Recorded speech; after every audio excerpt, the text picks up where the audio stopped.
This is a Super Bowl 12 jersey rematch, which is magnificent. I always get a chuckle out of Denver saying, look at these uniforms. You could wear them every week if you wanted to. They're your uniforms. Just put them on. It's 3-0 Dallas. And here's the rookie, R.J. Harvey, in space. His first career rushing touchdown. And it's 7-3. Now 20-10. Speaking of rookies, Pat Bryant out of Pittsburgh. That is a gorgeous pass. The flag was against Dallas. Knicks continuing red hot offensively after that incredible 33-point fourth quarter last week against the Giants. Jake Ferguson just wasn't targeted all day by Dak. Here, he throws for him. Jahdae Barron with the pick. Denver largely bottling up Dak. Here he finds George Pickens on a 4th and 2. Beautiful job to grab and get the toes in. Former Bronco Javonte Williams plows in and finds Schottenheimer's guys staying within earshot. It's a 10-point deficit. Early fourth, a 13-point lead. Knicks, another beautiful ball and a diving grab from Cortland Sutton, gain of 39. Now it's Knicks on third down all day and finds Troy Franklin, who had a big game, his second of the day. The lead is 20. Inside the red zone, gotta have it. Dak picked right here, looking for CeeDee Lamb, Dondre Tillman. And Tillman gets up. Big man balling.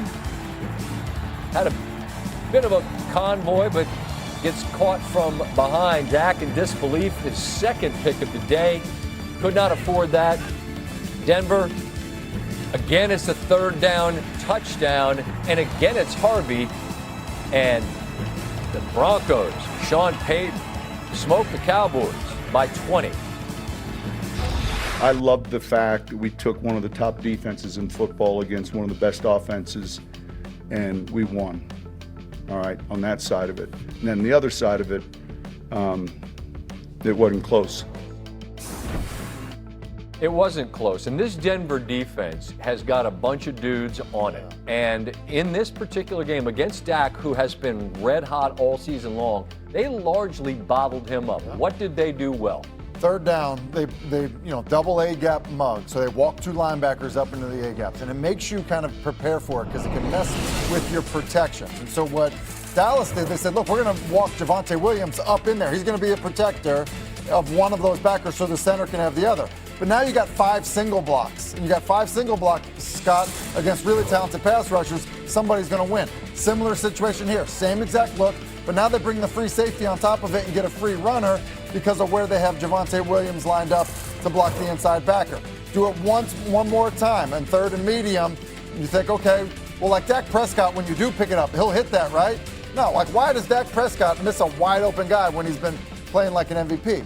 Because it's the same pressure that has been giving him fits all day long. I don't care who you are as a quarterback, when you stand up there and you're expecting it, like you rush a little bit, you're a little bit uneasy, and that's why you dirt a hitch that's wide open on 3rd and 5. Get a little bit skittish there. On the other side, Dallas's defense has been a get-right game for a lot of people, and Bo Nix was lousy for 3 quarters last week, 33 in the fourth, 27 in the first half. So 60 points over the course of 60 minutes. What did Nix do well offensively today? I thought, like, he just kind of was a continuation. We were talking about being streaky a week ago. Right. They did a really good job moving him around. He's got talented receivers. I think Sean Payton's quote right there before, at the end of the highlight of, hey, look, like it wasn't even close. No, it really wasn't. They scored 27 points in the first half, and it seemed like everything was working. He was seeing it well. He was giving his guys an opportunity to put their hands on the football. And they have speed also at wide receiver. So I think, you see what R.J. Harvey is doing. He's kind of a dynamic runner, using him in a couple of different ways. And then their receivers are talented. So it's a dangerous offense. I agree, but it's a really interesting game next week against a very different defense in Houston. That Texans defense is the opposite of what the Dallas defense is going to ask of you. More to come from Tim in a moment on the AFC East.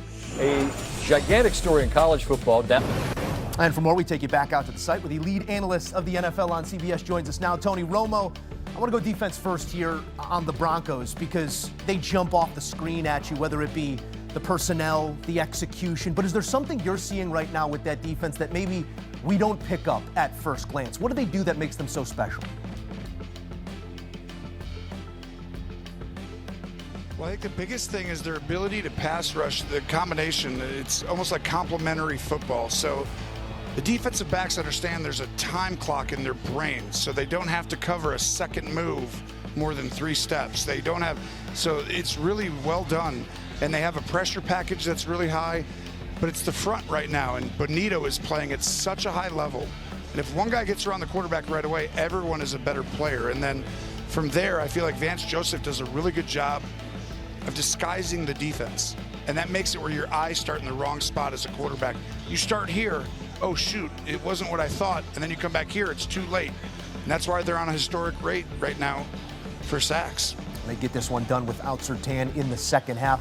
Hoping for a speedy recovery there for their star defensive back. Tony, offensively here for Denver. Bo Nix started this season slower than maybe we expected after that rookie campaign. Are you seeing them get back to some of those year one looks that has bred this success over this last month or so?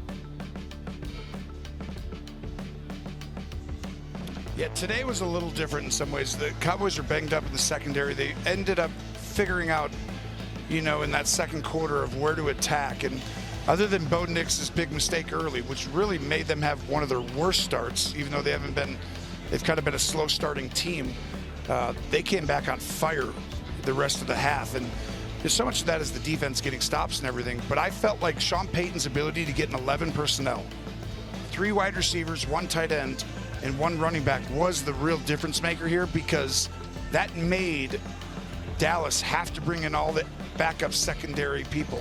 And once you put a lot of people on the field who have not played a lot, now you gain the advantages. That was the difference.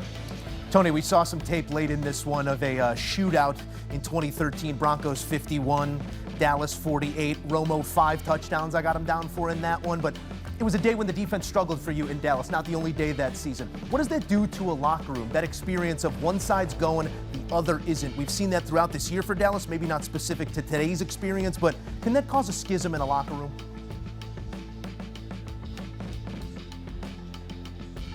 Not if you have the right head coach and the right people that you drafted. I think that Dallas has done a really good job of drafting the right kind of guys, and then I think Shoddy has a really good pulse for that.